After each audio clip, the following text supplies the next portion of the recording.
Back in the spring of 1999, when I was 16, my family moved to a small mountain town in Colorado. I didn't mind the surrounding forests or the isolation at all because I was already an outdoorsy type of person. I enjoyed hiking up the hills and wandering down dirt paths. I quickly became friends with the only other kid my age who lived nearby. His name was Kyle.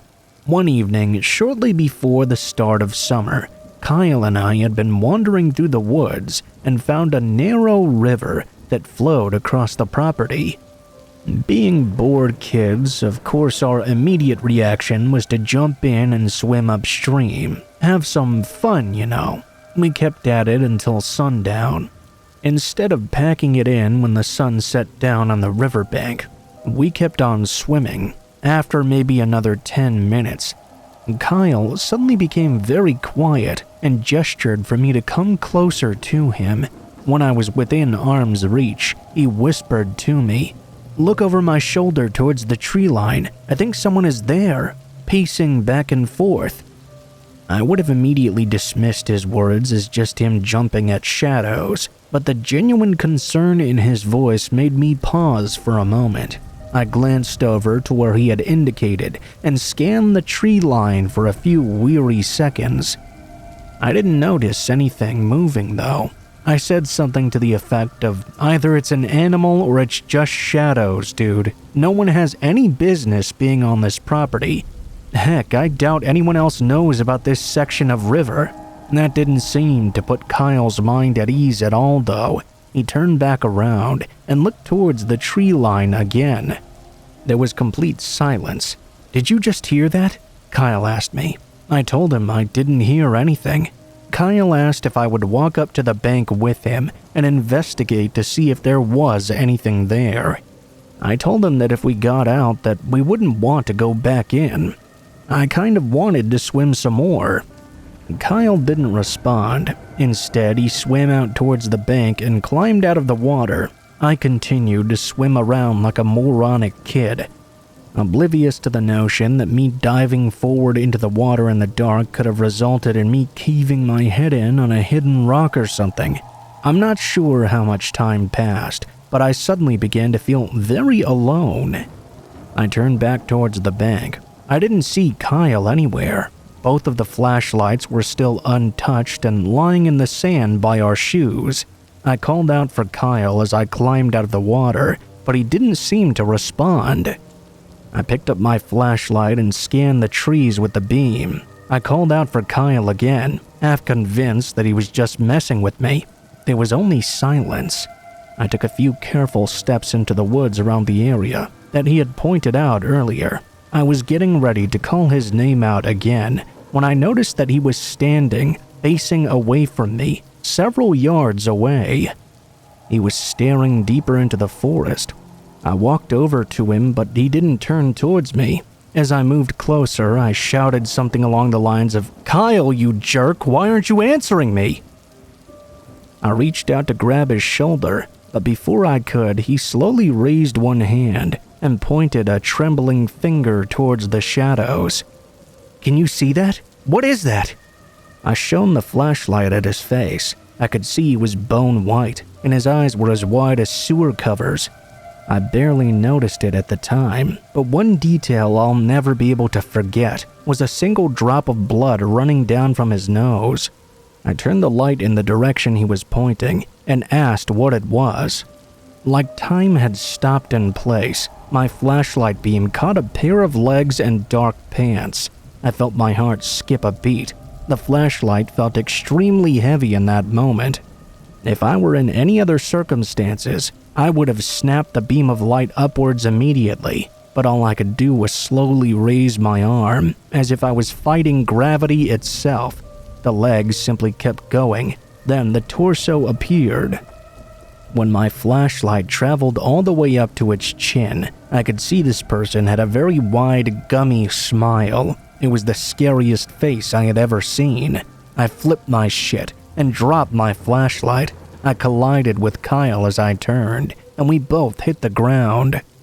I screamed for him to run. Then I took off like a maniac back down the river and back toward the path we had taken, abandoning everything else, including my friend. I lost count of how many times I tripped while escaping. It was at least 6, I think, maybe as many as 10. I continued to leap back to my feet and kept sprinting, using only the starlight between the overhead branches and the distant glow of indoor lights where my house was to navigate. I didn't say anything to Kyle. I was certain I could hear him only a few steps behind me, crashing through the sticks just as I was. I shot through the garage door into the kitchen, screaming bloody murder. My arms and face were bruised and bloody. At some point, I must have lost one of my sneakers as well, but that barely registered. I cried for my parents to call the police. I looked around behind me for Kyle, but he wasn't there. I assumed he'd run back to his own house. I asked my parents to call his parents after the police arrived. I was shaking so badly. When the cops came, they seemed concerned I may have been overdosing on something.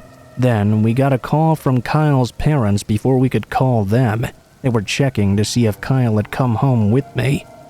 The police called in a team of dogs and extra men to scan the area. They located our belongings by the river, but they found no trace of Kyle or the stranger.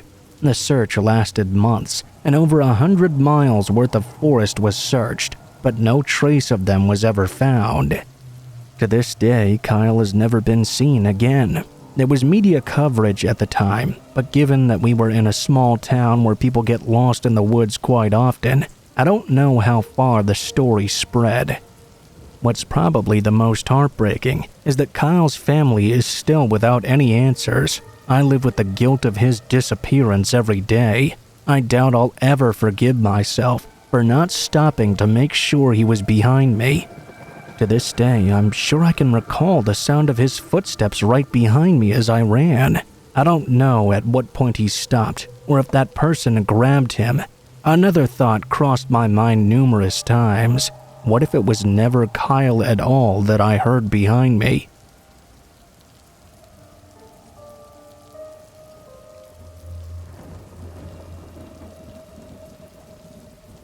This story happened New Year's Eve 2 years ago. I'm a male and I was in my 30s at the time. My friend John, who was also 30, and our friend Jane, who was 28, were drinking with me at our other friend's bar. It's a small place that was not too popular, so our friend behind the bar was quick to refill our drinks as we finished them. After last call, we decided to go get some food for our drunken munchies. There obviously weren't too many options, but we ended up going to a breakfast cafe in the bad part of town. Everything was fine mostly. We paid and started walking when on the way out the door, I noticed a shady-looking guy wearing only an open hoodie and no shirt at all. He had baggy, worn-out jeans and was leaning in the hallway for the bathroom, right next to the exit. He was watching us closely as we left. As we were walking to the side of the building where our Lyft driver was to pick us up, we noticed this sketchy-looking guy had started following us. He was about 10 to 15 feet behind us. We picked up our pace and jumped in the car. We locked the door as well before even greeting the driver. We quickly said our names, so he knew we were his riders, and we asked him to pull away. We had a bad feeling. As we pulled out of the lot, I turned to watch that sketchy man I'd noticed. He'd apparently put on a mask while following us and was wearing a single glove on his right hand. I believe he was holding either a firearm or a knife. I couldn't quite be sure, but it looked like a weapon definitely. The creep was just standing behind a bush watching us leave. We called the restaurant to report this suspicious behavior. We probably should have phoned the police too, but we didn't really know if we were overreacting or not.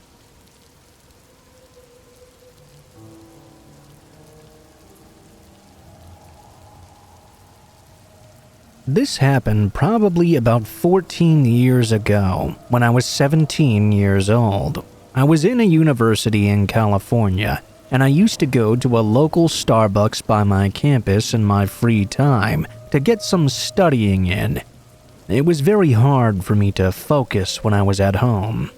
I remember this older guy used to come in a lot and just sit alone at a table, always facing me. He'd order one small coffee and just sit there and stare. It made me deeply uncomfortable, but I was too young to think about reporting it because I didn't think there was really anything to report. After all, it was just some guy staring at me, not trying to approach me or harm me or anything. In fact, I thought maybe some of it was in my head. Over time, though, I began to notice that sometimes he would leave at the same time I did. With this Starbucks, the parking lot was mostly on the ground level of a free parking structure that was just around the corner from the shop. It was usually really easy to get a spot right in front, so you could actually see your car from the street. I usually parked right there at the front of the structure. I had never felt particularly unsafe, except when I realized he would follow me out. I began to try and make a note of what his car looked like and where he would usually park. He would usually be a little ways away from me, just enough out of sight to not be suspicious. I would always wait for him to leave before I went anywhere, because I didn't want him to try and follow me. One afternoon, though, I was heading to my car, and I noticed that this time, he'd parked right next to me. The passenger side of the car was right by my driver's side door, and it was very close as well. I didn't see the man inside the car. I just remember having the most awful feeling in the pit of my stomach when I realized he'd parked so close. I rushed to get to my car. It was at the exact moment I shut the door that I realized he had been following quietly behind me. He approached the driver's side of my vehicle. He'd actually reached the door as soon as I locked it. Thankfully, I did it fast enough for him to not get inside, because he tried to force open my door a second later. I immediately backed out of the spot and floored it out of the structure. I caught the red light outside, though, which gave the guy enough time to catch up to me in his car. I honestly don't know why I didn't call the cops at this moment. I remember trying to rationalize what was going on in my head and thinking maybe I was making a big deal out of nothing. Even though the man had literally just tried to pry open my car door. I know it's stupid, but I was 17. If it were me now at 31, you bet I would have driven straight to the nearest police station, but I didn't know those kinds of things back then. Thankfully, I was at least aware enough to know that I needed to lose him before I went home. I turned into a series of residential streets to see if he would follow me. He did, of course. I sped up and made a bunch of random turns until I was sure I lost him. I then drove another winding path home. I never went back to that Starbucks again. I don't want to think about what would have happened had I not been quick enough to lock my door.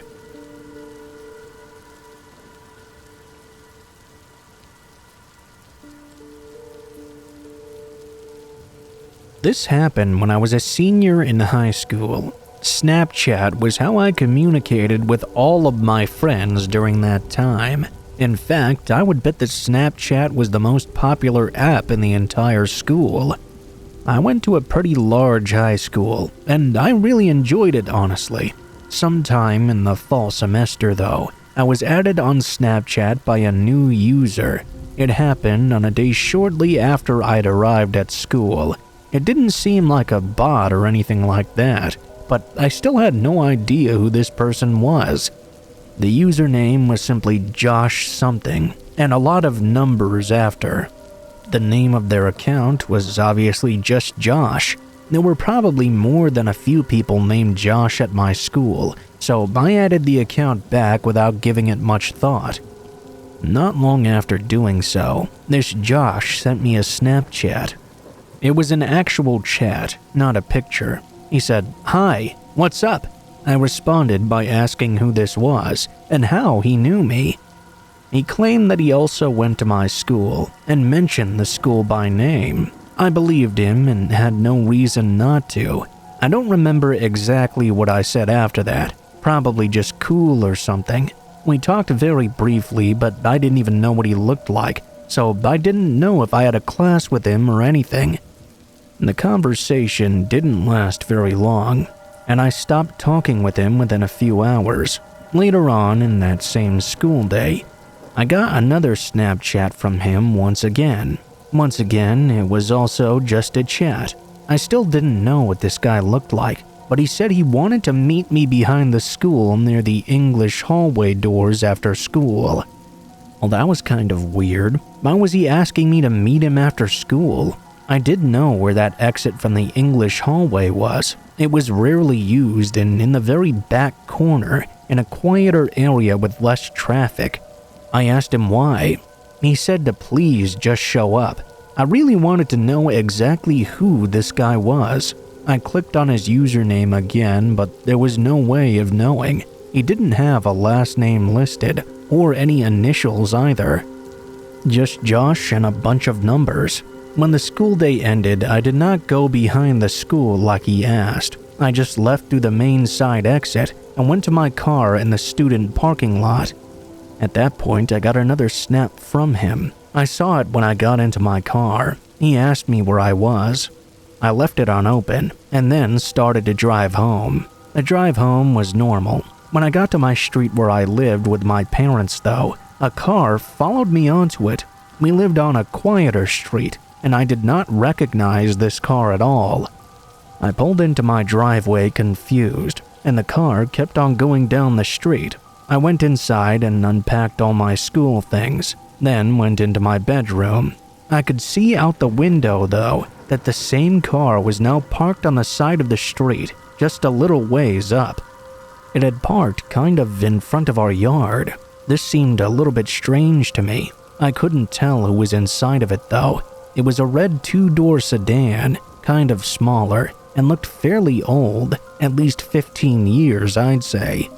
I covered my window and went to the kitchen to get something to eat.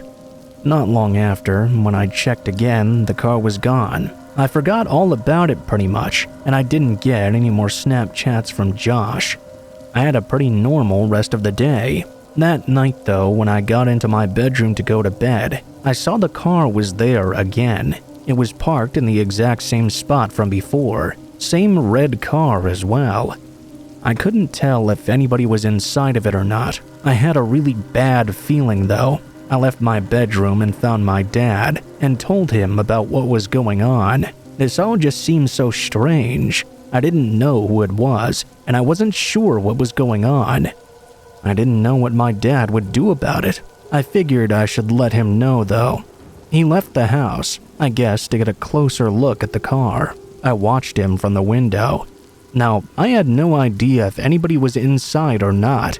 It was too hard to tell from where I was. When my dad got about halfway to the vehicle, suddenly it started and sped off in a hurry. It went down the street, shooting past my dad who was standing in our front yard. When the car was gone, my dad came back inside. He said he'd seen some man driving. We were glad the car had left. I didn't connect the car immediately to the person on Snapchat, but the next morning I remembered that person. When I looked on Snapchat, I had been blocked by that account. I asked around for some friends at school, and none of them knew who this Josh guy could possibly be.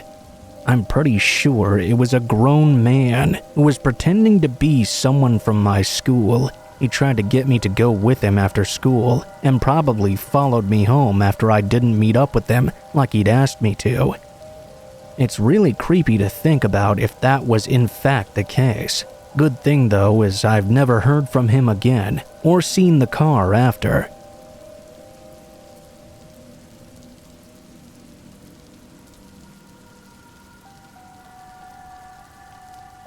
Back when I lived in upstate New York, I had a good friend who I'll call Jacob for privacy purposes.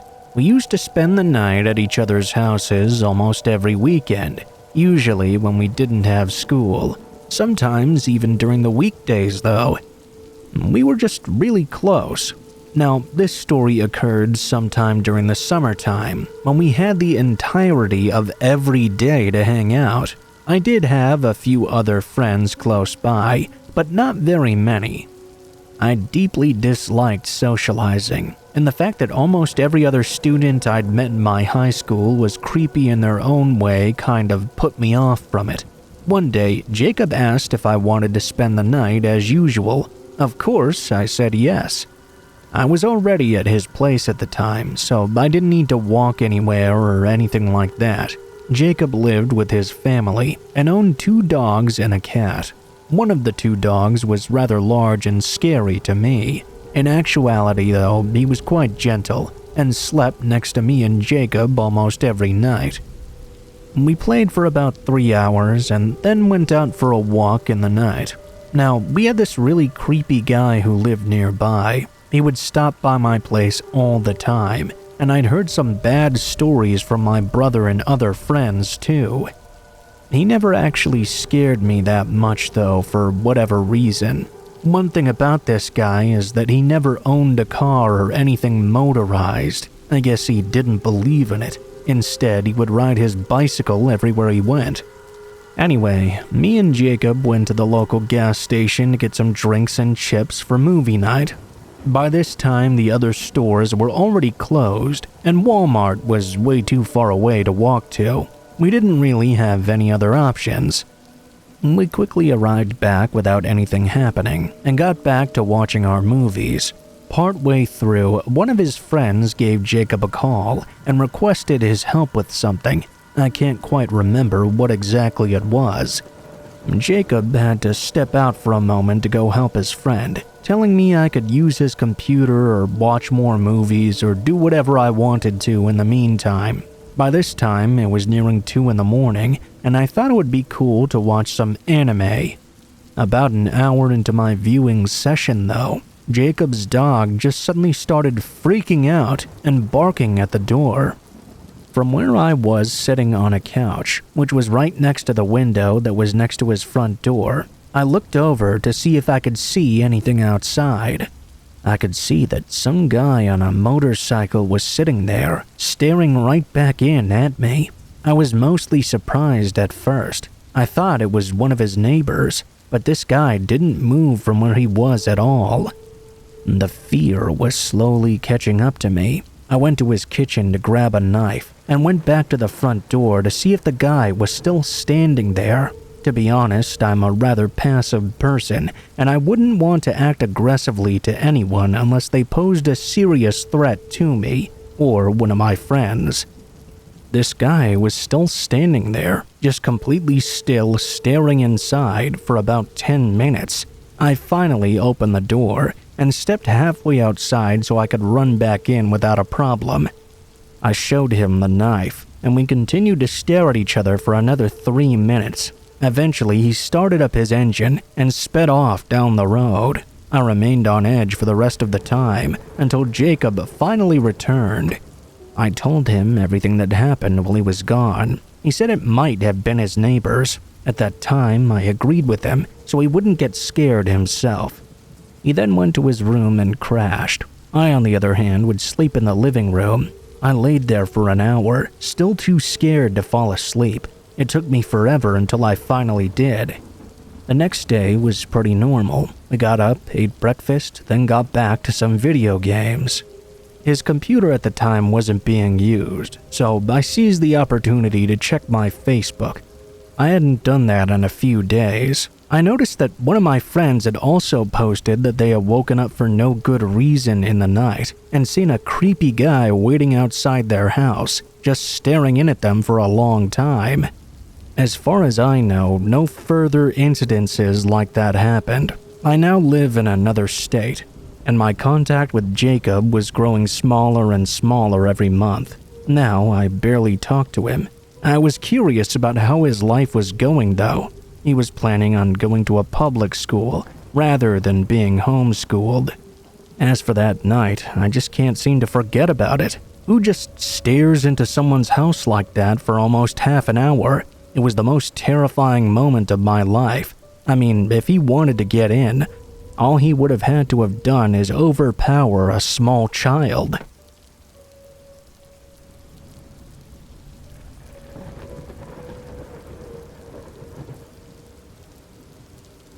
Hey y'all, this took place in the summer of 2022. I just never thought of writing down this story because I was so stunned it happened to me in the first place. So every summer in my city, me and my friends like to make some small campfires and chill in secluded areas. We don't want to have to drive an hour to an actual campsite and pay the campsite fee to do so. These usually happen pretty spontaneously. It's a nice last-minute thing to do. There's this one spot near my house that's located by a river. It's really nice because no one usually goes there. The only thing to be worried about are bears, because of course living in the Pacific Northwest is challenging like that. My house specifically was located right next to some mountains and forest. One particular night at 11 p.m., I decided to go ahead of my friends and meet them at the spot. I wanted to set things up early. I wanted us to just chill out and have a good time once they all got there. The spot I got to had a 2-minute paved walkway I had to go through. Then I had to take a small trail ramping down the right side of the bridge that crosses over the river. Along this paved walkway were 2 lamps located halfway, and another at the start of the bridge/ramp down to the campfire spot.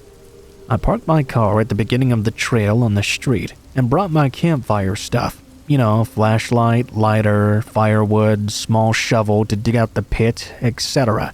I got to the spot and it was a small sandy beach-like embankment on the side of the river.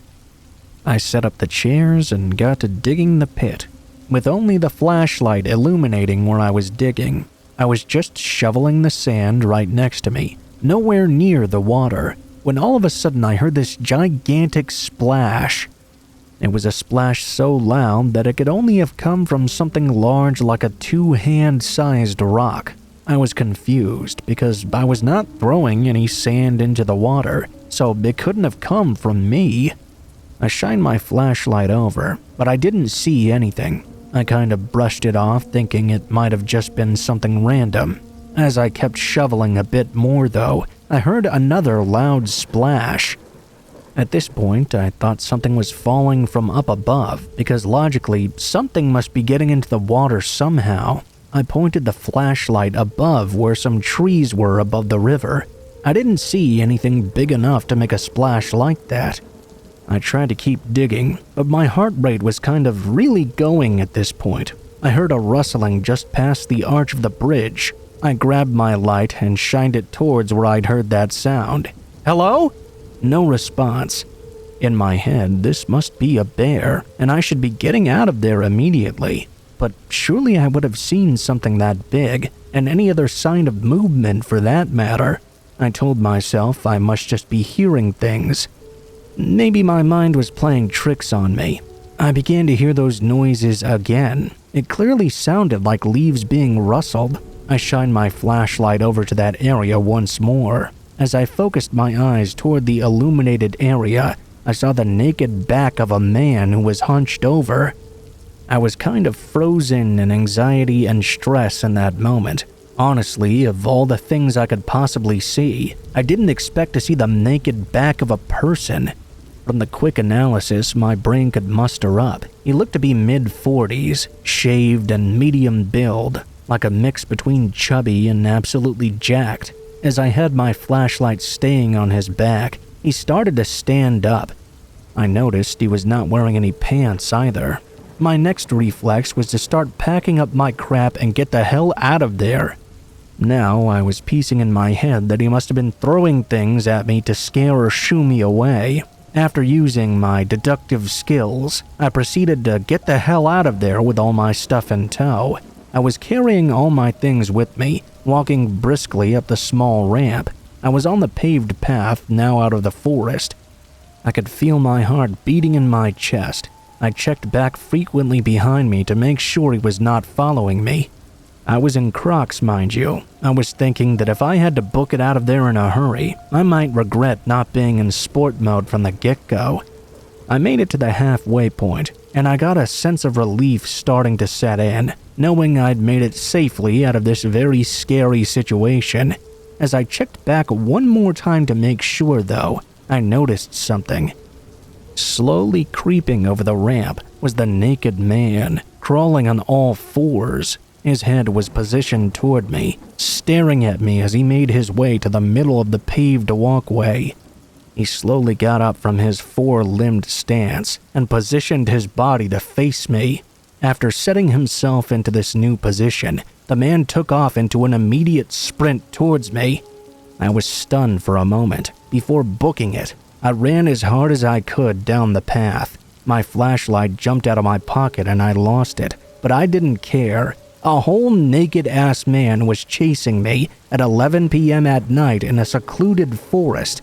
I looked back for a split second, and the man was still running towards me like an Olympic runner, still dead naked.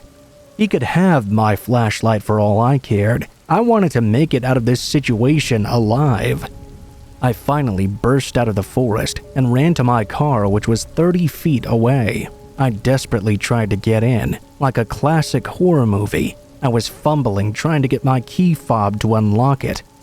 I actually dropped my keys at some point. I thought to myself, fuck, I'm dead. I brushed the thought off though and picked them back up as quickly as I could. I unlocked my doors and threw my things inside before jumping in myself. It felt like an eternity, but in hindsight it most likely took only 6 seconds altogether. As I tried to guide my key to the ignition, I was fixated on the end of the paved path I was on just a few seconds ago, waiting to see the naked man emerge in a burst of speed. I zoomed out of the area as fast as possible. As I drove away, and was now a good 30 seconds from the location of the horror that just took place, I got a call on my phone. It was my friends calling and asking if I'd made it to the spot yet. All I could say to them was, "Guys, do I have a crazy story to tell you?" They pulled up to my house because, again, it was actually close to the campfire area, and I told them the whole story, the exact way I told it just now. They all swore up and down it was not one of them trying to prank me or anything like that. I also knew none of them would try to full sprint at me with their dong out. As we're talking out in front of my house, though, there's a college student who looked like he was walking home. He was going towards the direction of where I'd just encountered that man. "Hey, wait a minute! Be careful! There's a naked guy chasing people that go across that bridge." The guy responded to me.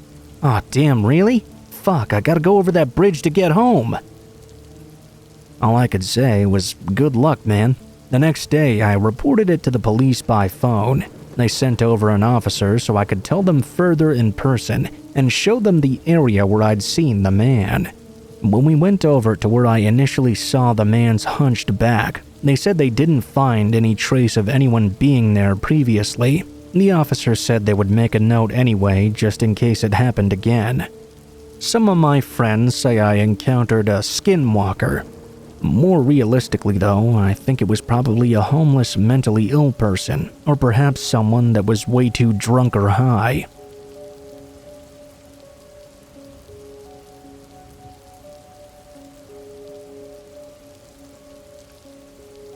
This happened during the second year of university. I was on my way home from my part-time job. I had to take a detour that night, and so I got home a lot later than I usually would. When I arrived, there was a badly written sign that said the elevator in my apartment block was under repair. Oh, great. I staggered over to the stairs and climbed all the way up to my apartment on the 5th floor. I was completely exhausted when I got to my door. I threw it open and stepped inside. But almost instantly I became alert. Something felt wrong here. Do you know what I mean? When you feel like something's out of place, but you can't quite tell what it is. I don't really know how to explain the sense of alertness I was feeling. Immediately, I flipped on the light switch, but the lights wouldn't come on. I flipped the switch over and over again, but still nothing. I felt fear welling in the pit of my stomach. I didn't know what to do, other than investigate further. I headed for the living room and groped along the walls of my apartment in total darkness. When my hands felt the cold steel of the kitchen sink, I stopped, frozen in fear. It was at this point that my eyes had adjusted to the darkness, and I noticed someone standing right in the middle of the living room. This person was thin and tall. A faint light from the street was shining in through the living room window. I couldn't make out the person's face, or any distinguishable features or what they were wearing. All I could see was their long, thin silhouette. This person was just standing dead still in the middle of my living room, almost completely blending in. I thought I would scream or panic or do something, but I couldn't bring myself to do anything except stand there in fear. I couldn't move at all. The person in my living room slowly started to move towards me. The sound of their feet dragging made sweat run down all over my body. My eyes widened in horror. It was like my body suddenly jumped back to life and gained a mind of its own. Like I couldn't control my actions at all. I threw open my front door and leapt out into the corridor of my apartment block. I hit the button for the elevator repeatedly. I panicked as nothing happened. I had completely forgotten in my fear that the elevator was out of order. I ran as fast as I could down the stairs. By the time I hit the ground floor, I was panting. I heard what sounded like someone slowly making their way to the ground floor. I didn't wait to see whatever it was coming after me. I ran as fast as I could to the nearest convenience store. I couldn't bring myself to go back to my apartment. Instead, I couch surfed at friends' houses. This went on for a fair few weeks, for nearly a month even. I can't remember when, but eventually I did have to go back to my apartment. I went with some friends to grab all my stuff and to move out. Nothing had been stolen or broken. Nothing was out of place. Everything was exactly how I'd left it before I fled that night. It was so strange. I managed to get another place in a different area. I can't stand dark rooms now. I keep a torch by the entrance at all times and leave a light on whenever I go out or go to sleep. It was a horrifying experience. I never found out who that person was, but I often wonder what could have happened to me if I didn't snap out of my trance in that moment. I just kinda try not to think about it so much.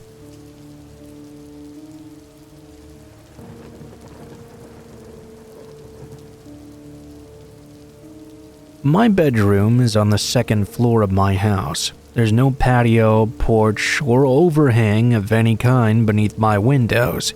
A couple of years ago, I was watching TV in bed around 2 a.m. or so when I heard a louder than usual animal sound. It was not uncommon to hear squirrels running around on the roof from time to time, or things like that. I didn't really think too much of this noise. It kept on happening though, over and over, and it started to sound awfully close to the window. It didn't sound like it was up on the roof either. I tried my best to ignore it for a pretty long time. After at least 40 to 45 minutes of being irritated by this noise though, I banged on the wall in hopes of scaring them off, at least until I could get some sleep. Just 2 quick bangs with my fist. It was immediately answered with 2 bangs on the wall right next to the window from outside. Needless to say, I just about shit myself and jumped out of bed. Now, my living room was a bay window and was on the other end of the house. I could look out my window from that side and see the area below my bedroom window. I hustled downstairs and peeked out. I saw a random man I'd never seen before, standing in front of my house below my bedroom window. He had a knife in his hand, and he was rubbing it along the front of my house. I called the police and waited for them to arrive. To my surprise, he never attempted to flee or anything. He just stayed right in front of my house with his knife. Even when they rolled up, he didn't react at all. The police immediately disarmed and arrested him without much struggle, but I never did find out why he was harassing me that night. It really scared me to death though.